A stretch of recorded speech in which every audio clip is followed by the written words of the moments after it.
Pada saat itu kami tetap nekat dan tanpa pikir panjang, setelah mendapat izin, saya dan Reza langsung berangkat.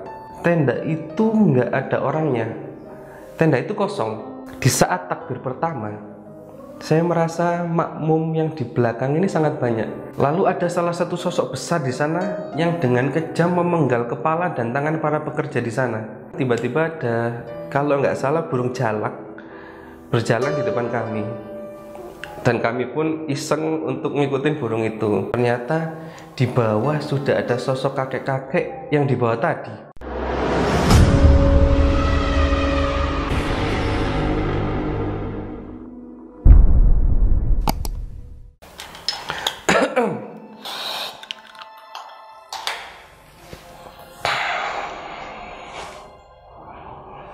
Assalamualaikum teman-teman, jumpa lagi di Flower TV. Gimana kabar kalian semua? Sebelumnya Flower TV mengucapkan semangat buat yang lagi puasa, semoga lancar dan gak bolong-bolong. Masa puasa tinggal 2 hari aja gak kuat. Di segmen storytelling kali ini mungkin akan menjadi salah satu video yang istimewa, karena menurut saya ini adalah cerita horor pendakian yang sangat menarik, dan bisa dibilang ini adalah teror pendakian di malam 1 Suro. Jadi cerita horor pendakian ini dikirim ke email oleh Sobat Flower TV yang bernama Indra Irawan. Dan di sini saya akan menggantikan Indra untuk bercerita. Oke, tanpa berlama-lama, begini awal kisahnya.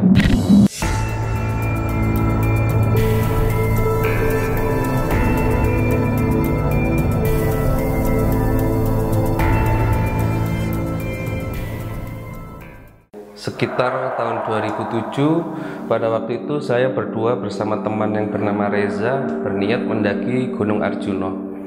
Dan kami memilih pendakian di malam hari biar nggak panas. Ketika jam menunjukkan pukul 11 malam, kami bergegas untuk berangkat, packing serapi mungkin dan membawa bekal secukupnya. Sekitar jam 1 malam, saya dan Reza sampai di base camp. Ternyata waktu itu pos perizinan sudah tutup, tapi kebetulan ada ibu-ibu bersama anaknya yang sudah cukup besar, nggak tahu lagi ngapain. Setelah mencari informasi, ternyata suami ibu ini adalah salah satu penjaga base camp. Lalu kami meminta izin untuk mendaki, diizinkan oleh ibu tersebut, tapi sambil berpesan, hati-hati mas, karena gak ada yang mendaki, tetap waspada ya, karena ini malam 1 Suro, jadi gak ada yang mendaki. Di situ saya baru sadar, makanya sepi banget. Sebelumnya sedikit info buat yang belum tahu, malam 1 Suro itu adalah malam yang terkenal sakral dan penuh aura mistis bagi sebagian orang. Jadi mitos ini kerap dikaitkan dengan adanya penampakan dan gangguan makhluk halus. Pokoknya terkenal malam yang paling buruk dalam 1 tahun. Tapi pada saat itu kami tetap nekat dan tanpa pikir panjang, setelah mendapat izin, saya dan Reza langsung berangkat.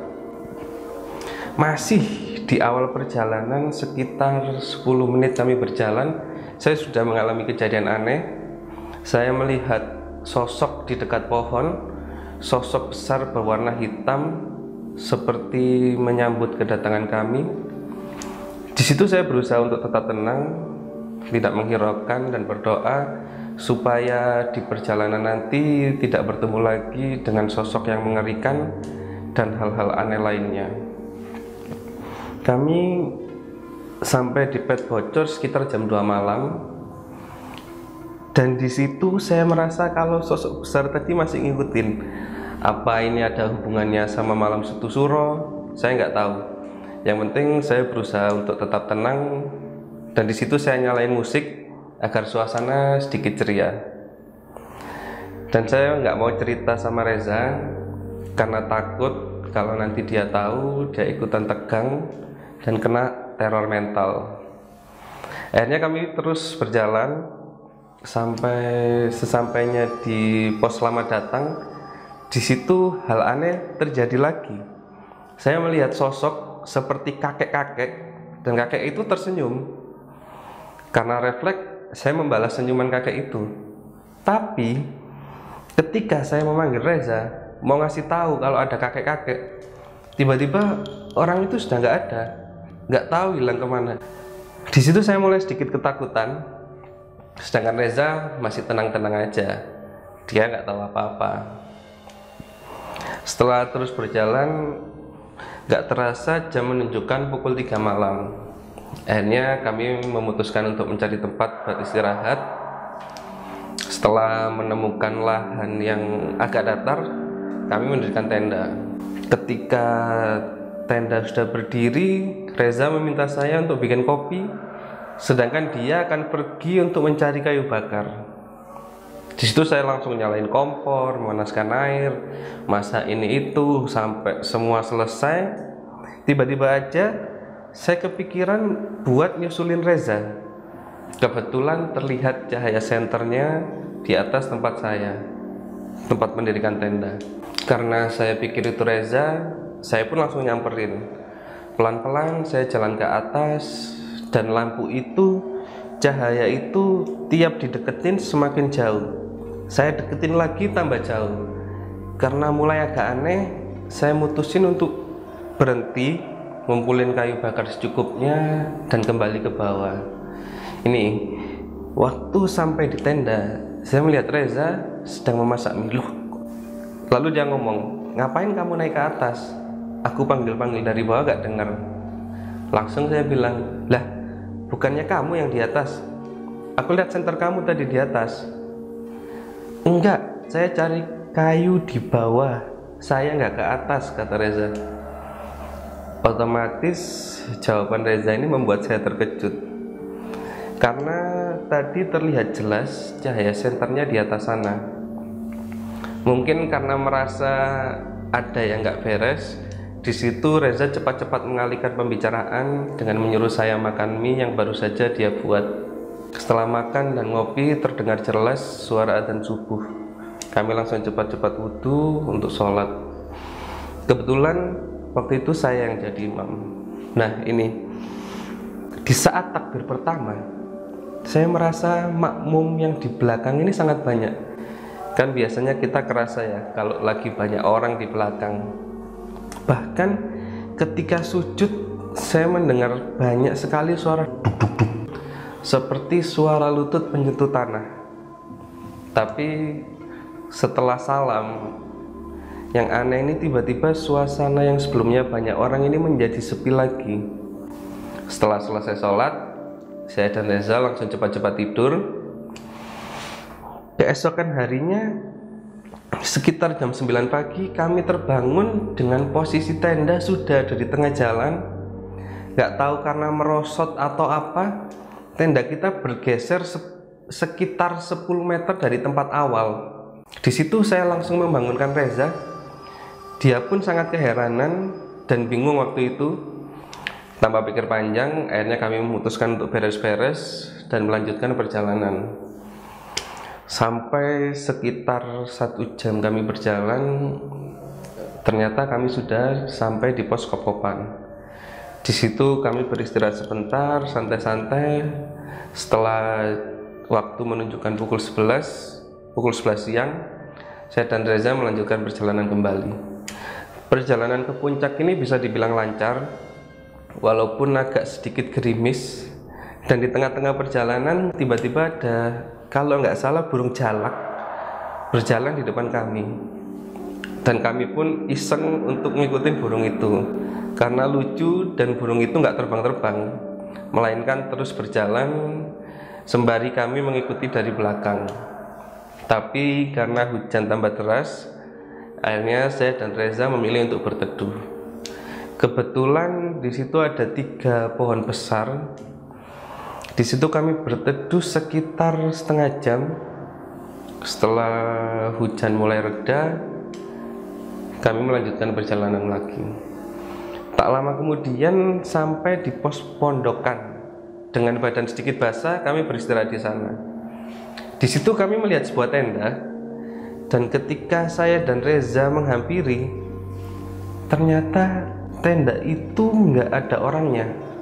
Tenda itu kosong. Kemudian Reza berkata, "Mungkin orangnya lagi ke puncak." Saya jawab, kamu nggak inget kata ibu-ibu yang di base camp tadi?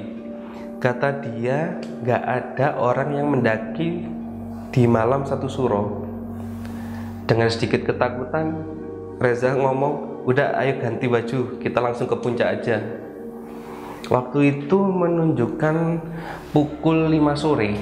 Karena waktu juga semakin malam, kami pun memutuskan untuk melanjutkan perjalanan menuju puncak Arjuno dan berencana ngecamp di sana. Di tengah-tengah perjalanan, maghrib pun tiba. Bergegas kami sholat dan tetap saya yang menjadi imam. Lagi-lagi saya merasa kalau makmum di belakang ini lebih dari satu orang. Setiap kali saya sujud, banyak sekali suara lutut orang jatuh ke tanah. Duk, duk, duk. Setelah selesai sholat, saya dan Reza melanjutkan perjalanan. Ketika sudah di dekat puncak, saya memutuskan untuk berhenti sebentar sambil mencari kayu bakar. Setelah terkumpul kayu bakar yang lumayan banyak, tiba-tiba Reza ini mengeluh kecapean. Gak tahu, tiba-tiba dia kayak gak enak badan. Maka saya suruh dia untuk istirahat dan saya mencoba membuat api unggun. Kira-kira waktu itu sekitar jam 8 malam. Setelah api unggun sudah menyala, saya menengok ke arah Reza yang ternyata sudah tidur. Dan berdasarkan pengalaman dan perasaan gak enak, iseng saya pegang tangannya. Ternyata benar, badannya sangat dingin dan dengan mulut yang menggigil dia bilang, dingin banget. Langsung saya seret dia mendekat perapian untuk menghangatkan badannya. Saya sangat takut kalau sampai Reza terkena hipo. Lalu saya menyeduh teh dan tolak angin yang sengaja kami bawa untuk menghangatkan badan. Di situ saya menyelimuti Reza dengan sejadah, sarung, jaket, apa aja pokoknya untuk membantu menghangatkan badannya sampai dia merasa enakan. Setelah sudah merasa mendingan, saya menyuruh Reza untuk tidur. Sedangkan saya masih bersantai di depan api unggun sambil menikmati indahnya malam di Gunung Arjuno. Sekitar 10 menit kemudian, tiba-tiba saya mendengar ada suara orang berjalan sambil membawa gerobak. Di situ saya cuekin. Saya berpikir mungkin itu suara binatang yang lagi kejar-kejaran. Saya masih berpikir positif. Nah ini, sampai hening suasana malam ini tiba-tiba pecah setelah ada suara teriakan yang cukup keras. Karena suaranya lumayan jelas, saya refleks nyamperin sumber teriakan itu. Ternyata di bawah sudah ada sosok kakek-kakek yang di bawah tadi. Saya sangat kaget dan tegang waktu itu. Di situ saya hanya diam sambil membaca doa. Beberapa saat saya terdiam, dia juga diam, nggak hilang-hilang. Kaki saya seperti terpaku, nggak bisa lari. Akhirnya saya memberanikan diri buat ngomong duluan. Assalamualaikum, jenengan cinten mbah, enten apa nemuin kula teng mriki? Kula mboten enten niatan elek teng mriki. Yang bahasa Indonesianya, Assalamualaikum kakek, kamu siapa? Ada apa nemuin saya di sini? Saya nggak ada niatan jelek di sini. Setelah mendengar saya bicara, dia hanya berbalik arah dan menunjuk sesuatu ke arah puncak. Di sana saya melihat banyak orang seperti pekerja tambang belerang yang sedang mengumpulkan sesuatu.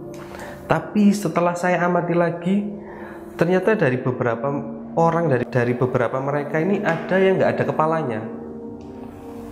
Lalu ada salah satu sosok besar di sana yang dengan kejam memenggal kepala dan tangan para pekerja di sana. Otomatis saya merinding dan sangat ketakutan. Saya ingin lari tapi nggak bisa, badan terasa kaku banget. Setelah itu kakek ini menunjuk ke arah jurang. Langsung saya lihat jurang, tapi nggak ada apa-apa. Setelah saya melihat ke depan lagi, ternyata kakek ini sudah nggak ada. Dan para pekerja di atas puncak tadi yang nggak ada kepalanya juga ikut hilang. Cepat-cepat saya berlari kembali ke perapian. Alangkah kagetnya, ternyata perapian yang kami buat tadi tepat berada di pinggir jurang. Sesampainya di sana saya melihat Reza sudah muka yang nggak enak dan ketakutan, tegang juga. Dia berkata, kepada saya, "Dari mana aja kamu? Lama banget." Diteriaki nggak jawab. Aku cari sepanjang jalur juga nggak ada. Saya jawab, "Udah ayo naik, jangan kelamaan di sini." Saya nggak mau cerita apa-apa. Akhirnya kami melakukan perjalanan sambil mencari tempat untuk mendirikan tenda. Singkat cerita, kami menemukan tempat yang bisa digunakan untuk ngecamp. Di sana kami mendirikan tenda, makan, dan cepat-cepat tidur. Karena juga malam semakin larut dan besok paginya sekitar jam 4 kita berencana untuk summit. Karena posisi kami sudah dekat dengan puncak Arjuna. Sewaktu tidur pun beberapa kali saya terbangun karena cuaca yang sangat dingin, dan beberapa kali saya mendengar suara seperti langkah kaki memutari tenda. Tapi saya cuekin dan saya mutusin untuk kembali tidur. Sampai keesokan paginya jam 4 pagi saya dan Reza langsung bergegas summit. Di puncak suasananya sepi banget, nggak ada pendaki lain, nggak ada yang saya kira ada pendaki nyusul atau apa. Sampai sekitar 2 jam kami menikmati keindahan puncak Arjuna. Lalu kami bergegas turun. Di perjalanan turun sebenarnya ada sedikit gangguan-gangguan mistis, tapi nggak se ekstrim perjalanan naik. Sesampainya di base camp, keadaan sudah hampir malam. Di sana kami melapor dan langsung pulang, dan kami kapok naik gunung di bulan Suro. Itulah cerita misteri yang dialami Indra dan Reza ketika mendaki Gunung Arjuna di malam 1 Suro. Sekian dulu video kali ini. Semoga cerita teror pendakian di malam 1 Suro tadi dapat menghibur kalian semua. Sampai jumpa di video selanjutnya. Saya Firas, wassalam.